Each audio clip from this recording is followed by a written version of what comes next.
വന്യമൃഗം ആക്രമിച്ച് പരിക്കേറ്റ ജനവാസ മേഖലയിലെത്തിയ മ്ലാവിനെ സംരക്ഷിക്കാതെ വനം വകുപ്പ് ഉദ്യോഗസ്ഥർ. ശാന്തമ്പാറ ഫോറസ്റ്റ് ഓഫീസിലെ ഉദ്യോഗസ്ഥരുടെ അനാസ്ഥയെന്ന് പരാതി. നാട്ടുകാർ വിവരം അറിയിച്ചിട്ടും വനം വകുപ്പ് തിരിഞ്ഞു നോക്കിയില്ലെന്നാണ് പരാതി. നേരിട്ടെത്തി വിവരം അറിയിച്ച നാട്ടുകാരോട് തട്ടിക്കയറിയതായും ആരോപണം ഉയർന്നു കഴിഞ്ഞു. റോഡ് സൈഡിൽ അവശനിലയിൽ ഉണ്ടായിരുന്ന മ്ലാവ് ചത്തു. നാട്ടുകാരുടെ പരാതിയിൽ മൂന്നാറിൽ നിന്നും വനം വകുപ്പ് ഉദ്യോഗസ്ഥരെത്തി മ്ലാവിനെ കൊണ്ടുപോയി. മ്ലാവിനെ ആക്രമിച്ചത് ചെന്നായയാണെന്ന് സംശയം. അറിയിച്ചു, വിളിച്ചു ചോദിച്ചു, ഇത് വരാൻ പറ്റുമോ, ആൾക്കാരെ വിളിച്ചു. ഡോക്ടർ വരില്ല എന്ന് പറഞ്ഞപ്പോ ഞാൻ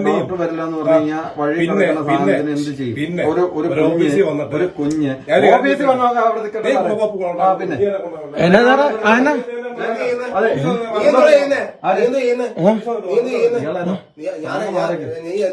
സാറേ, നമ്മളൊരു ജീവിയുടെ നമ്മൾ വേറെ ആവശ്യത്തിന് വന്നല്ല, ഒരു മരത്തിന്റെ കേസിനോ ഇല്ല വേറൊരു കേസിനോ വന്നല്ല, ഒരു ജീവിയുടെ കേസിനോ അവിടെ വന്ന